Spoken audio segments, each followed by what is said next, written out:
The shooting of another African-American man during a U.S. arrest has prompted fresh condemnation of the use of deadly force by police.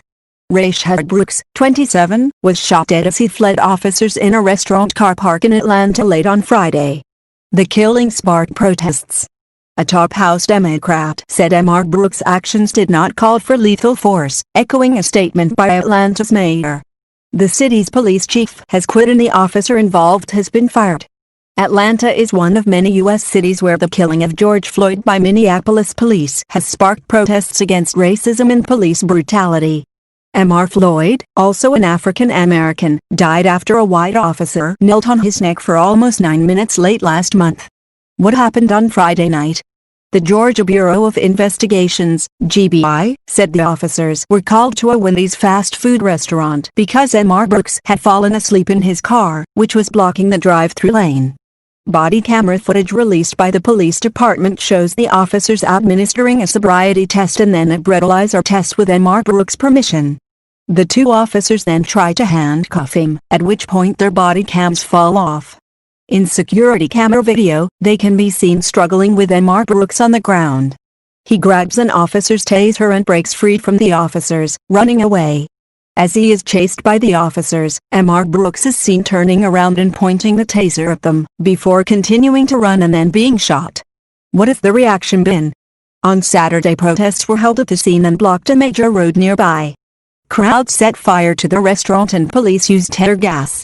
Lawyers representing Mr. Brooks' family said the officer had no right to use deadly force, saying the taser which Mr. Brooks had grabbed was a non-lethal weapon. You can't shoot somebody unless they are pointing a gun at you, Attorney Chris Stewart said. Also on Saturday, Mayor Keisha Lance Bottoms announced that Atlanta Police Chief Erica Shields had resigned. While there may be debate as to whether this was an appropriate use of deadly force, I firmly believe that there is a clear distinction between what you can do and what you should do, Ms. Bottoms said.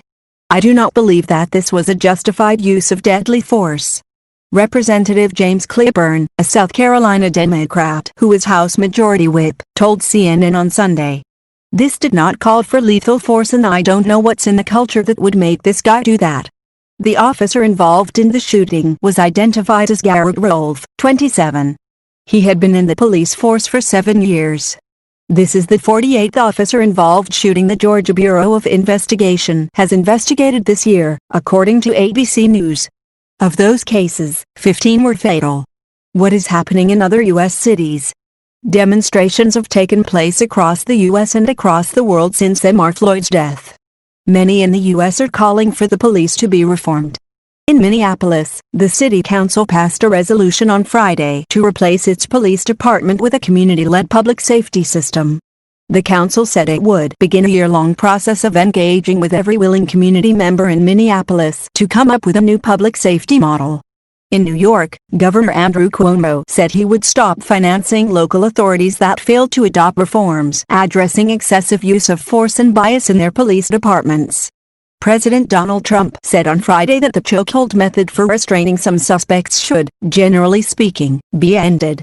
He also postponed his first post-coronavirus lockdown election rally in Tulsa, Oklahoma so it does not fall on June 19, a date commemorating the end of U.S. slavery. Mr. Trump moved the rally to the 20th, following criticism.